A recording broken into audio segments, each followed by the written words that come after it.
In this problem, 1.16, we have that the environmental lead impact studies on the quality of water often measure the level of chemical.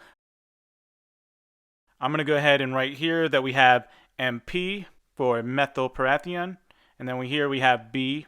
And I've just given each one of these a number line. You don't have to use the exact same one. You can see here that the Batex has a range of about 0.9 up to 3.4 is the highest number. So if you wanted to, you could make a number line that stops, somewhere around here. But I wanted to get kind of the full overall picture comparing the two of them together. So I decided to stick with the entire range because, here for the methylparathion, the highest value we have is a 9. So that's why I have a 9 here as my highest value. And I apologize, this isn't exactly symmetric, I know. My drawing skills are not very good, and they never will be, but that's fine. But here we just have a distribution of multiple different water samples, so therefore we're going to use a dot plot to kind of plot these points out. And all I've done here is rewrite all of the data we have. I haven't even changed the order because, you can see that it's already currently ordered. I just like to have the columns to look at rather than all these numbers being kind of lumped on top of each other like this. But all we need to do for a dot plot is to plot the dots. So for methylparathion, we have 2.8.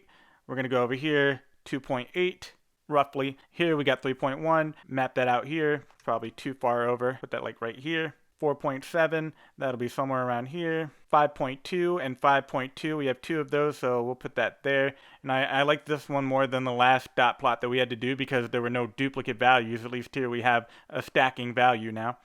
5.3, 5.7. So this is very close. I'm going to give it a little more room so it's not directly on top of it. 5.7 will be somewhere around here. And then another one, 5.7. 6.6, 1, 8.9 would actually be somewhere over here. And then 9.0, we'll put that right there. And then for Batex, we have 0.9, 1.2, 0.9, 1.2. We have two values of 1.3. Again, I'm going to try not to put them too close on top of each other, but we have two values of 1.3, 1.4, I'll go like right here, 1.5, that'll go right here, 1.6, that'll go right here, and then we have another value of 1.6, 1.7, 1.9. So we see that there's a lot of values really clustered together here, 2.4 and then 3.4. And then here it says to comment on the shapes of the distributions. And we can see that both of these kind of have a normal distribution to them. There's a couple outliers here, but they all kind of concentrate in the middle. It's still going to be a bell-shaped curve, even if it's like this versus if it's like this, it can still be a bell shape. All that really means is that the majority of the data is concentrated more toward the center versus, this bell shape is still a bell shape, it's just a lot smaller. But we still see that most of the data is kind of concentrated here into the center. So for both of these, we would say they have a normal distribution, and that's because we have a bell curve. Regardless of whether it is this big curve or if it's a more flat curve like that, it's still a normal distribution because the majority of our data is going to exist here in the middle, and then we might have a few outliers over here and over here.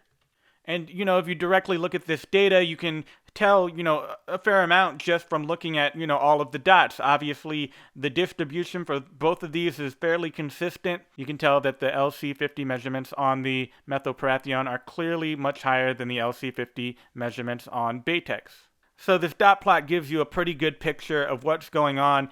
You don't have a direct comparison of one versus the other, but you can definitely see clearly the way that, the data overall is being distributed. Is it being distributed such a way that most of the data is over here on the left, or is it being distributed in a way that most of it's on the right? But that's not the case here. We can see that we clearly have kind of a bell-shaped curve here. Therefore, both of these have a normal distribution.